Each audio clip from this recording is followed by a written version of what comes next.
Meet the menagerie of monsters that haunt the night. I am Dracula. And find out from legendary horror producer Roger Corman how Hollywood preys upon our deep-seated fears of the dark. We'll peel back the most menacing masks and discover how mammoth pumpkins are sliced and diced and turned into some of the creepiest carvings you've ever seen. All that and more on Halloween Unmasked.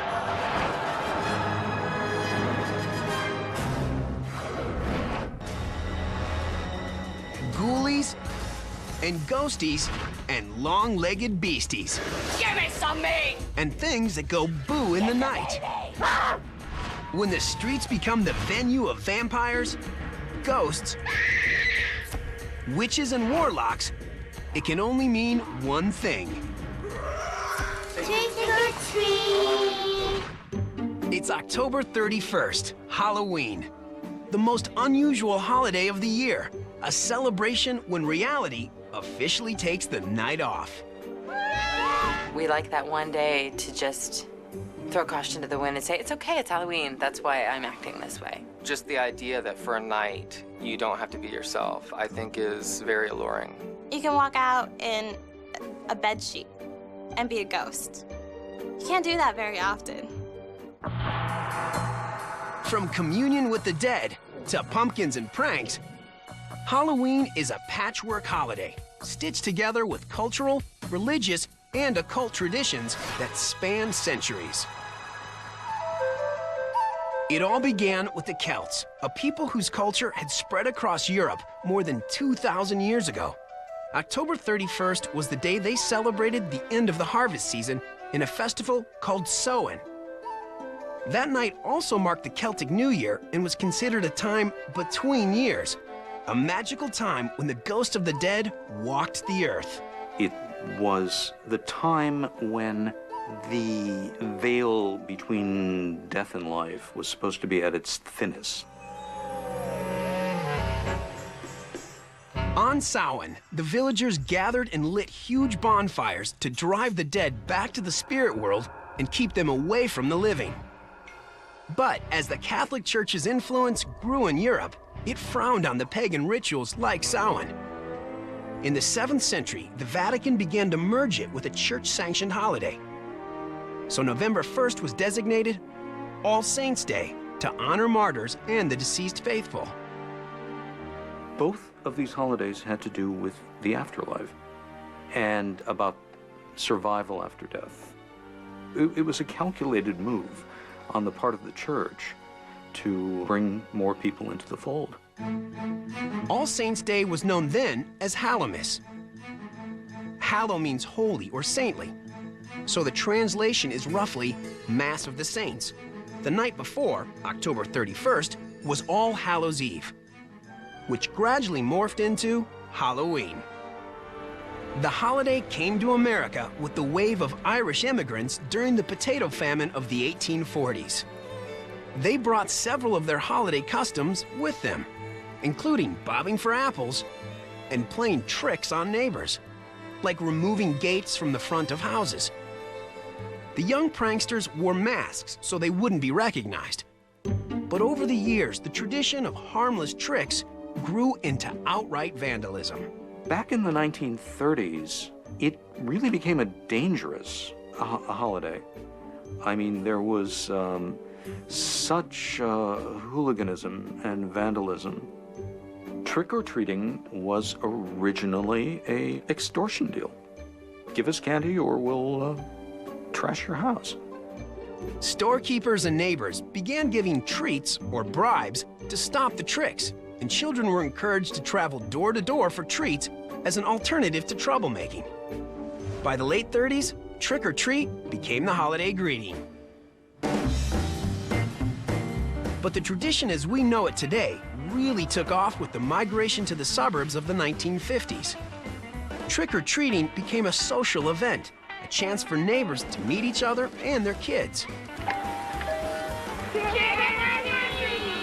The candy industry, which knew a sweet deal when it saw one, quickly began mass marketing the custom.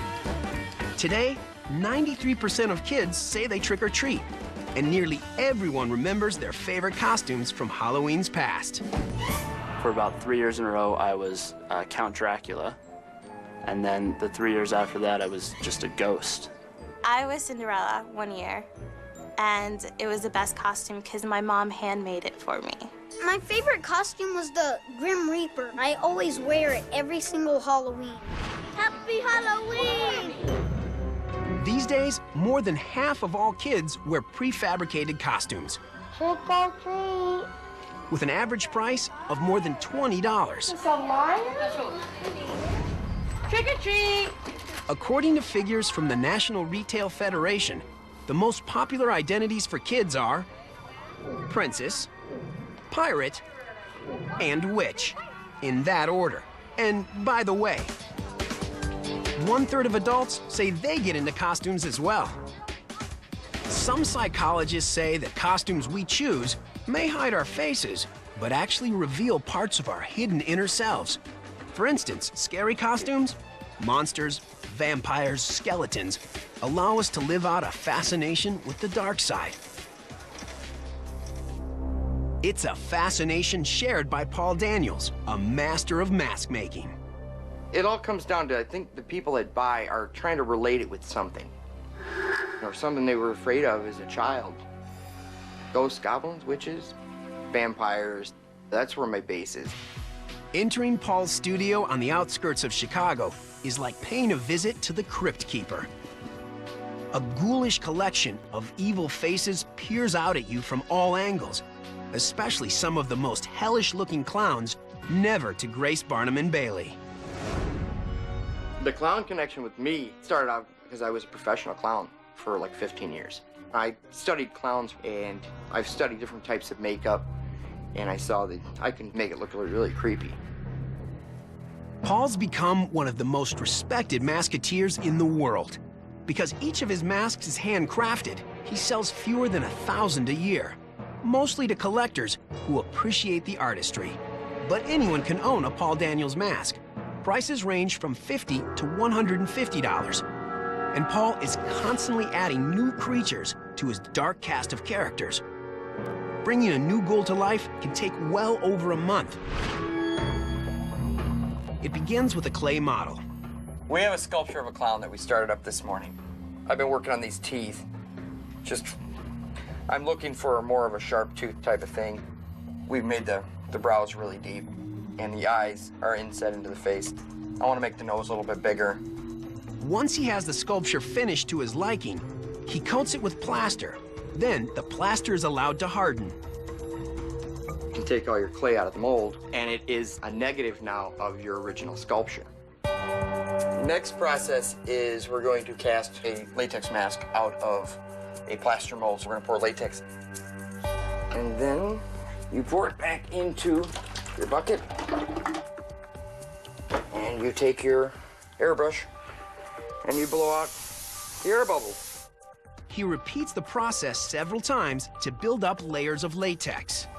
This step, we are going to demold a latex mask out of a mold. This has been drying for 24 hours.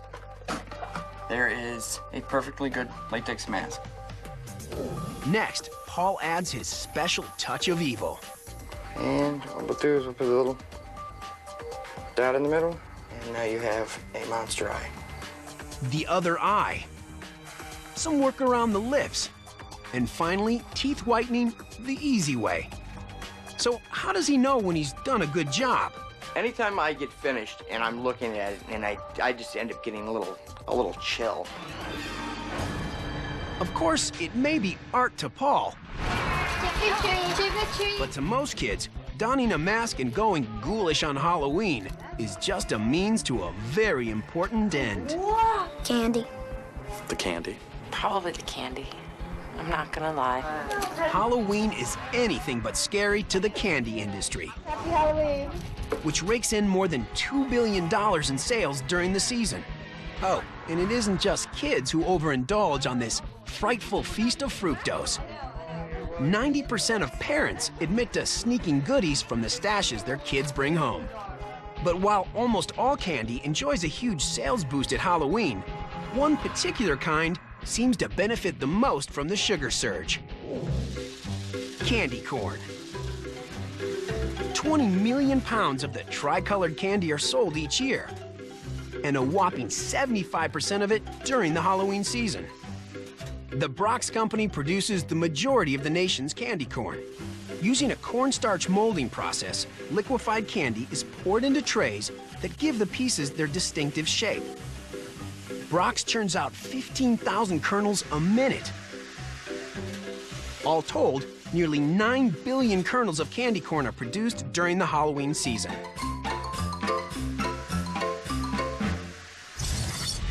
Masks of political figures have been popular for years. They may not be particularly eerie, but here's something that is. Since 1980, the most popular masks have predicted presidential elections with 100% accuracy. From Ronald Reagan outselling Jimmy Carter 60% to 40, to George W. Bush beating John Kerry at the cash register 57 to 43. Coming up, the biggest and baddest pumpkins in the patch. And later,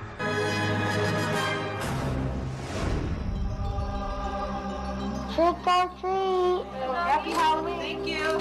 nothing quite represents Halloween like the shining face of the jack-o'-lantern. A Halloween custom that came to America with the Irish immigrants of the 1800s. According to Irish folklore, a trickster named Stingy Jack made a deal with the devil that backfired. When he died, neither God nor the devil would claim his soul. So he was cursed to walk the earth with only a piece of burning coal in a hollowed-out turnip to light his way. The ghostly figure was called Jack of the Lantern, which later became Jack-o'-lantern.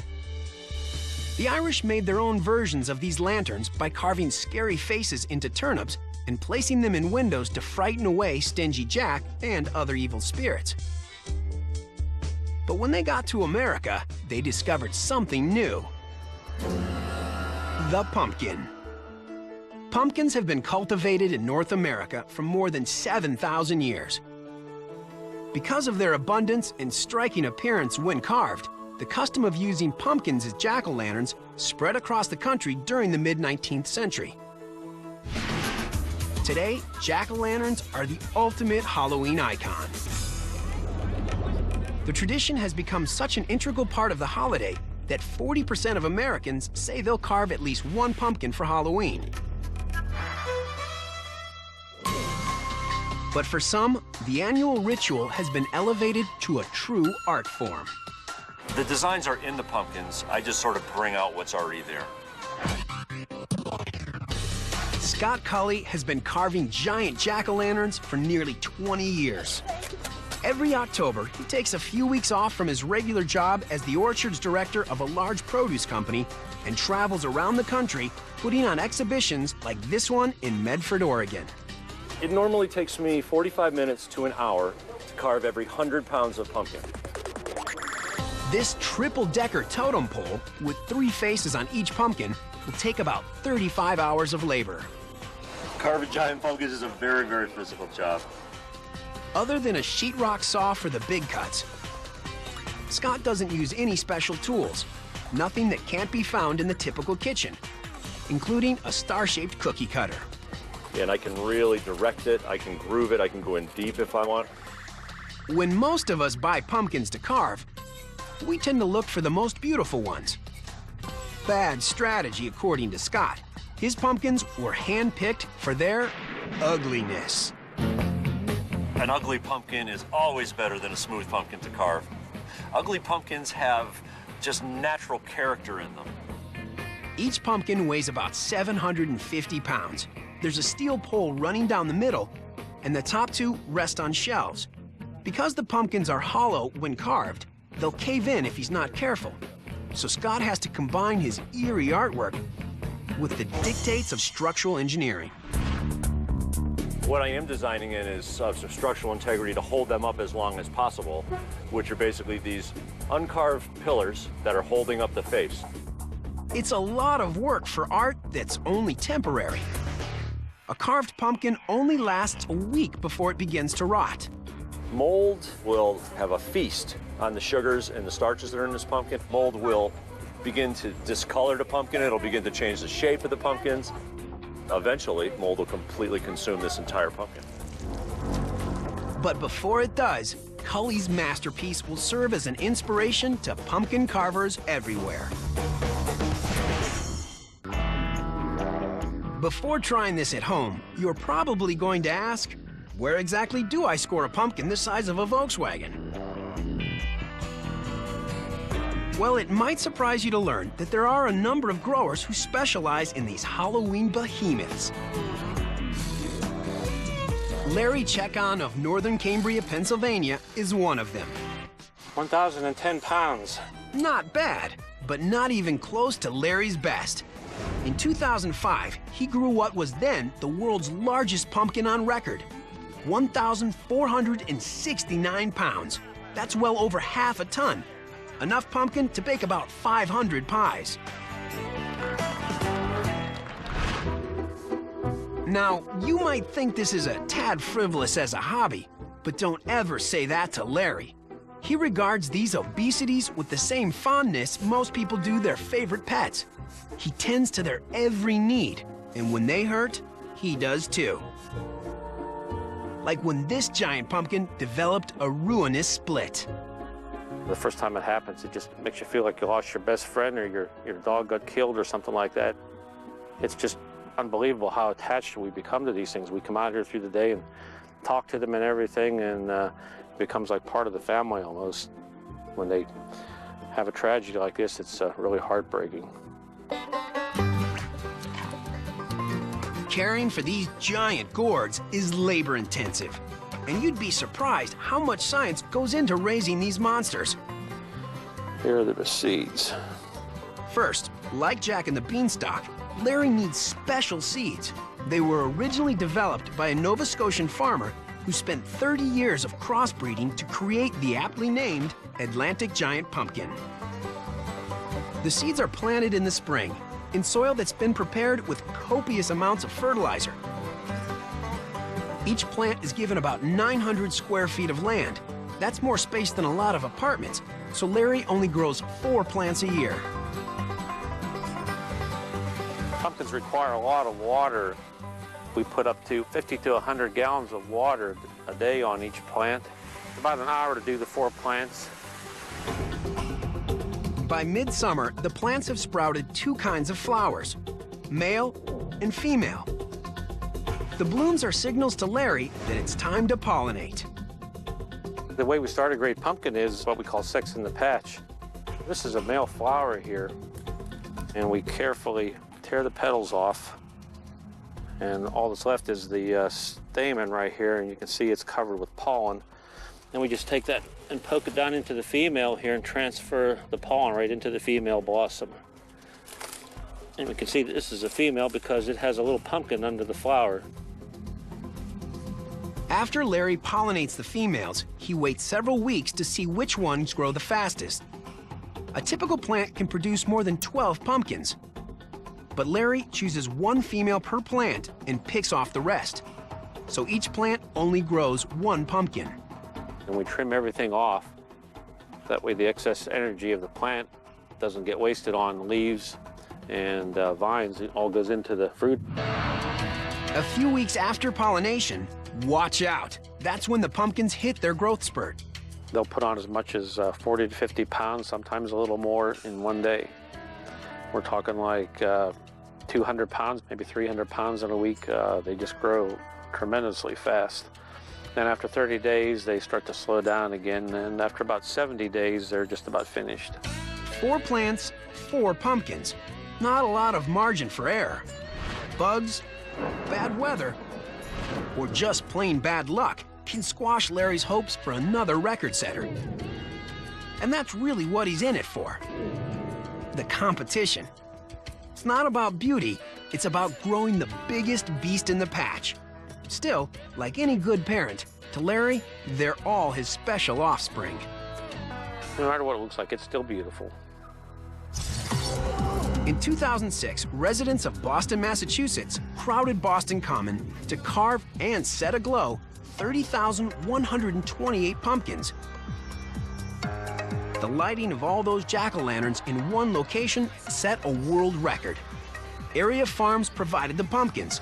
Volunteers constructed a 40-foot tower to display the glowing gourds, and a team of 35 accountants tallied the results. Next, the science of fear and why we crave it. Halloween is the only holiday that thrives on fear. It's no accident that we celebrate it after the sun is set, when darkness rules the earth. A dread of the dark is one of our most primordial fears. And according to Hollywood legend Roger Corman, the man behind scores of famous fright films, it's why night is the perfect setting for scaring audiences. You really have to go back to prehistoric times, to the caveman, the cavewoman, being afraid of the dark because there are creatures out there in the dark that could kill them. They would huddle around a fire in a cave, the fire giving them warmth but also light against the dark. The dark was truly dangerous. And I think that fear of the dark has been with us as long as there have been human beings. Halloween celebrates the creatures of the night. In fact, the holiday has its own motley crew of demonic characters. Growing up, for some reason, I had a fascination with vampires. Witches, ghosts, goblins. I was terrified of werewolves as a kid. These creatures, who seem to come around every Halloween, are burned into our collective consciousness. 200 years from now, when we're all gone, they will be recognized. And Halloween has had a lot to do with it. Heading the sinister list of the usual Halloween suspects are ghosts. A throwback to the origins of Halloween, when it was believed that spirits walked the earth. Terrifying tales about ghosts and other ghouls have been passed down over the centuries. Professor? Is it you? Hollywood horror films can trace their roots to those often told stories. It starts with the original emotion of the fear of the dark and ends up over hundreds of thousands of years of people making money off of that fear. In fact, scary movies raked in nearly $4 billion between the years 2000 and 2006. So why are so many of us drawn to horror films? One reason might be the purging of the horror. The little child alone in bed at night is afraid of the monster under the bed. His parents tell him there is no monster under the bed, but he knows there's a monster under the bed. Somewhere is still that fear buried in the unconscious. And you go to see a horror film to re-experience that fear and then to drive the fear away. Hollywood added even more monsters of the dark, from predatory werewolves to blood-sucking vampires. But long before vampires reached cinematic celebrity, people suffering from rabies in 18th century Eastern Europe may have spawned the eerie legend. Rabies is a viral disease most often transmitted through an animal bite. It affects the limbic system, the part of the brain that controls, among other things, aggressive behavior and sleep. Victims of the disease displayed violent behavior, like biting, and unable to sleep, they often wandered the streets at night. They also suffered facial spasms, which pulled their lips back over their teeth, creating the appearance of fangs. But it took more than a disease to put vampires on the map. It took a name. I am Dracula. What you may not know is that there actually was a Dracula. Prince Vlad Dracula, born in 1431 in Transylvania. No, it's not a made-up place. It's a region of Romania. He was known by the local peasants as Vlad the Impaler. His sadistic cruelty was legendary and may have inspired the vampire character in Bram Stoker's 1897 Dracula novel. The book was popular at the time, But it wasn't until Dracula hit the big screen in 1931 that the vampire we know today was born.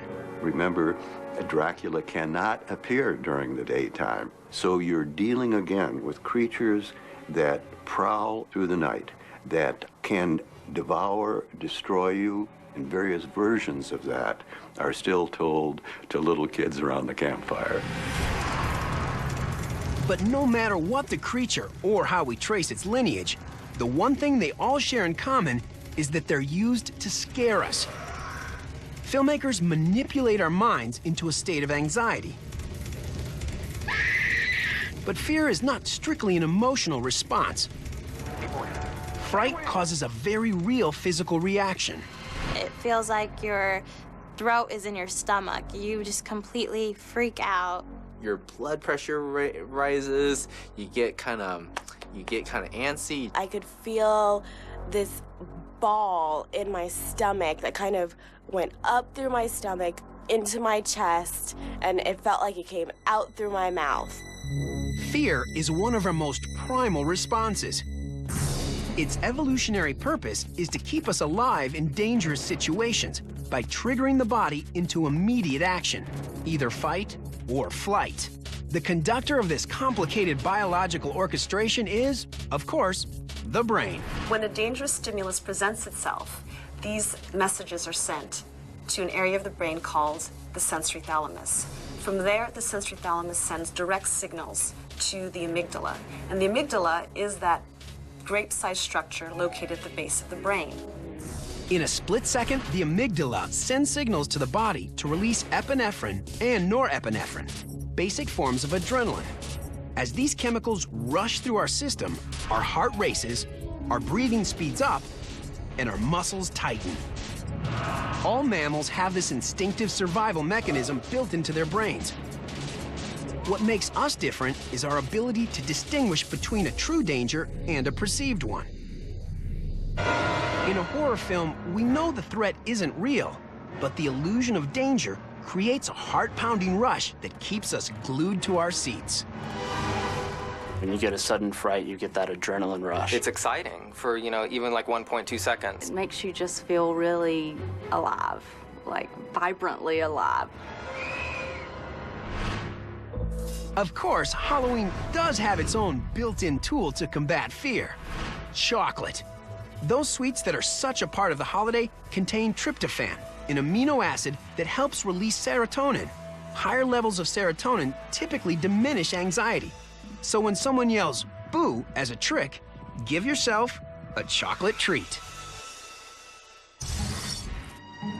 The fear of receiving toxic treats on Halloween has plagued the holiday for decades. Urban myths about poison candy and apples filled with razor blades have horrified parents. But the stories are mostly hoaxes. No child has ever been killed, poisoned, or seriously injured by a tainted treat given to them by a stranger.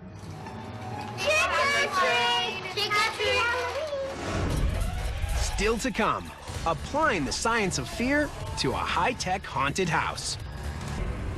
If you have any doubts about how popular Halloween has become, just take a drive through almost any neighborhood in late October. Usually well-kept homes suddenly sprout enough eerie accoutrements to make the Addams family feel at home.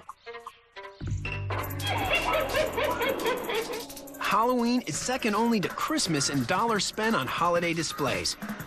In fact, Americans spend close to $1.5 billion on decorations. They range from simple jack-o'-lanterns to all-out productions that look like small-scale horror movie sets. Then there are the houses that really make our hair stand on end. Every Halloween, haunted houses open their doors and let you enter at your own risk. I love haunted houses. They're so cool. Stumbling around in the dark and things are jumping out. And as soon as the first goblin or whatever it was jumped out at me, I ran out. It's fun to be scared. One of the reasons people like to go to haunted houses is that it's very stimulating. It's been called the thrill of fear. Give me some meat! One place where the thrill creates enough adrenaline to reach critical mass is a 36,000 square foot haunted house in St. Louis called The Darkness. Get out now while you got the chance! During the Halloween season, more than 50,000 people will trek through a dark maze created to dredge up their deepest fears. The maestro of the Haunted Mansion is Larry Kirchner, one of the most famous names in the dark art of scaring people. I remember building my first haunted house in my basement and charging $0.25 to get in. I think I was like 5 years old. Now, decades later, Larry's turned his passion for playing with people's fears into big business. Power tools really scare people. His company, Halloween Productions, designs and builds haunted houses around the country. Every installation, a spine-tingling test lab for the science of fear. When they come into my haunted house, I want them to believe that everything that is happening is real. Help me! That you are in imminent danger. If they believe that they're in trouble, they're twice as scared. People line up for a trip through the darkness, expecting to be scared. So Larry dissects every minute of the haunting experience. The first step is to create an environment that evokes a sense of realism.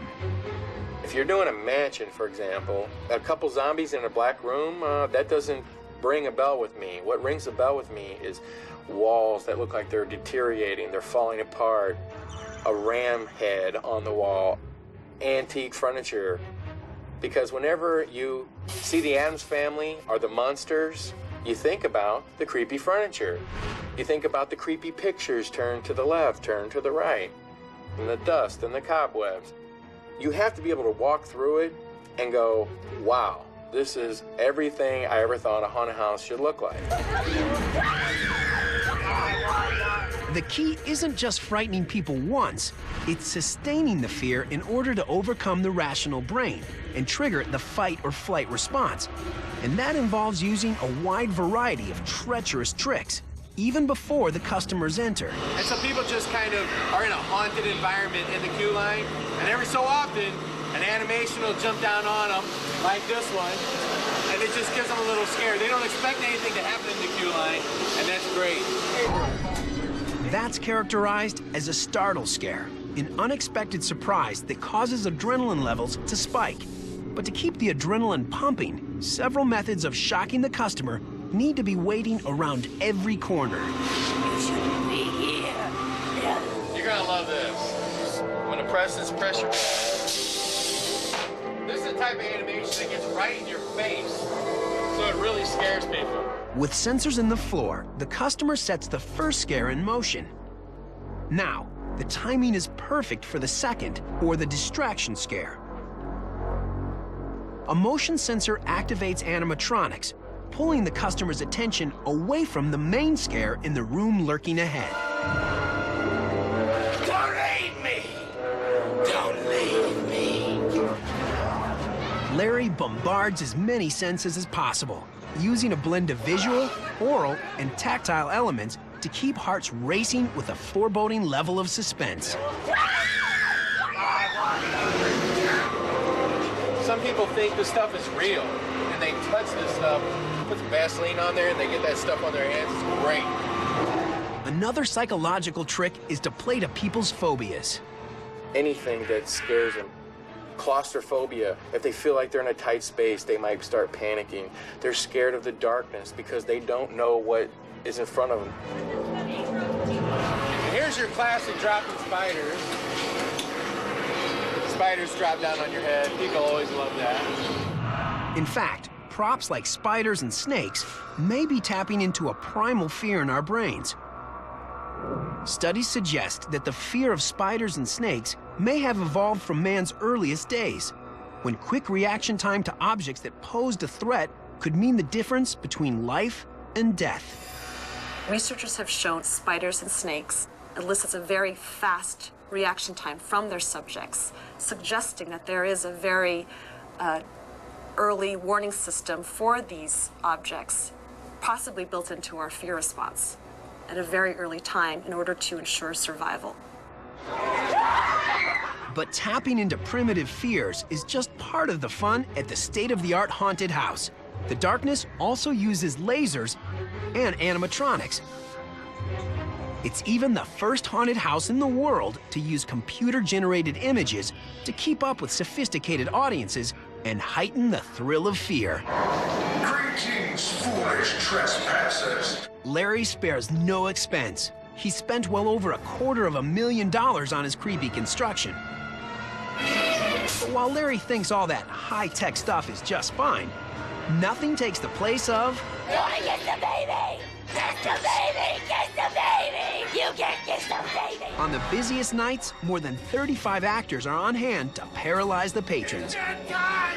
And they all have something in common. We're having a lovely party! They love to scare people. The rush of it, I love it. It's very empowering for little girls to be able to chase 6-foot guys around while they're screaming and running from you. It's lots of fun. The actors are prepped with makeup, masks, and costumes. But it takes more than a ghoulish look to do the job. The performers have their own methods for getting the patrons to jump out of their skins. Say you have a group of 6 people. You hit the middle of the group. You don't jump out at the beginning of the group. You hit half and half, so 3 and 3. You try to split, as you will, the pins. Oh, that's how we call it. We call it bowling. Timing is everything. You could have the best makeup, the best props. If you don't have timing, you're not going to scare anybody.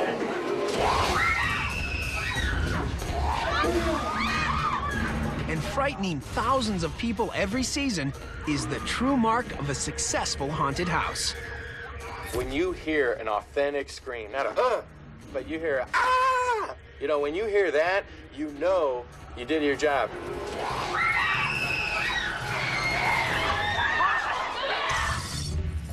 The legendary magician Harry Houdini has an eerie connection to the Night of Spirits. The great escape artist died from complications caused by a ruptured appendix on Halloween morning, 1926. For 10 years following Houdini's death, his wife Bess held a seance every October 31st in hopes that he'd make contact. He never spoke to her from the grave, but magicians all over the world continue the tradition by holding seances on Halloween to pay tribute to the great performer.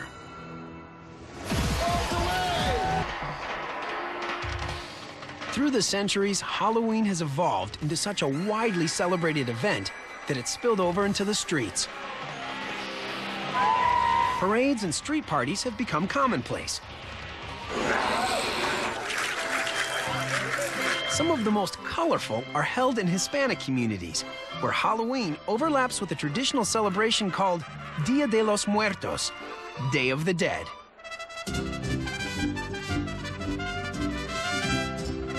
The tradition's over 3,000 years old. It started with all the indigenous people, such as the Aztecs, and it was a holiday that people felt that they needed to honor their ancestors. Dia de los Muertos differs from Halloween in that the idea isn't to scare people to death, it's to demystify death. They didn't want children to be afraid of death. They would say, we're all going to die. It's a process of living. If you look at Halloween, you'll see a lot of blood. But when you look at the skeletons in Day of the Dead, they always look happy or charming or funny because they believe their spirits are still living.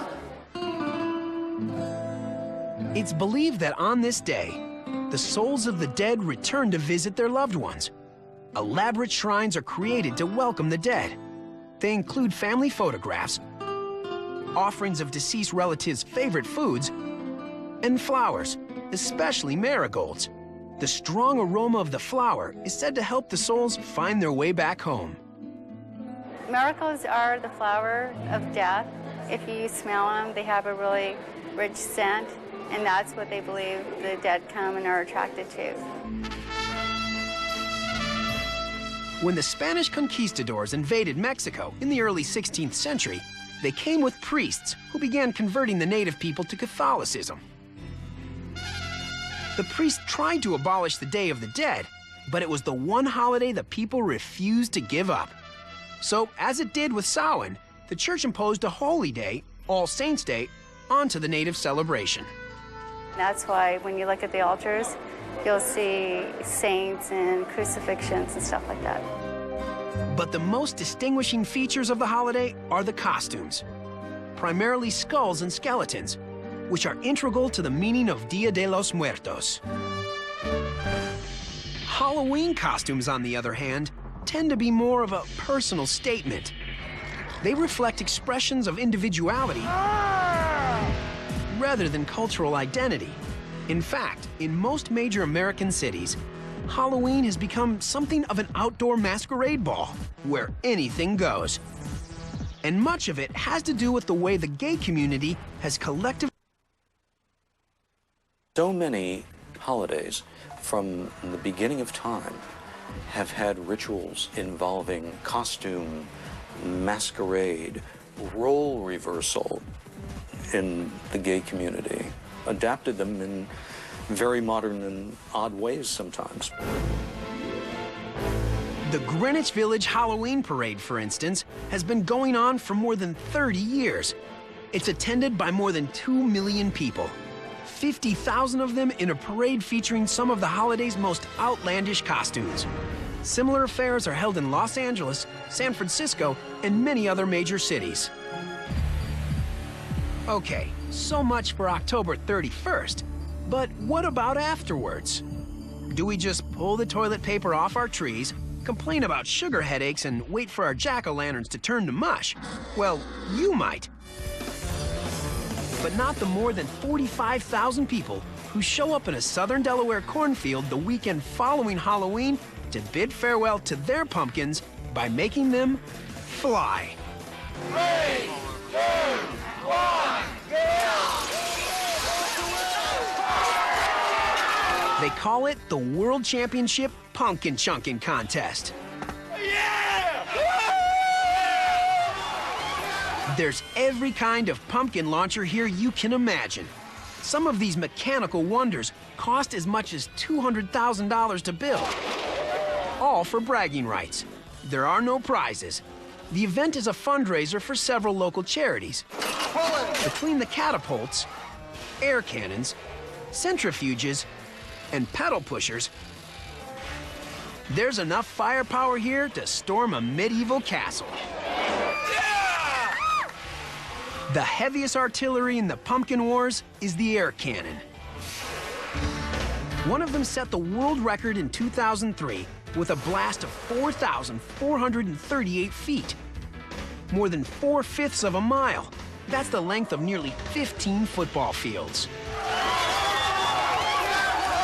Some might call the competition a cathartic outlet for the post-Halloween blues. Or it might just be an excuse to continue embracing the bizarre behavior that this holiday brings out. I bring you the pumpkin.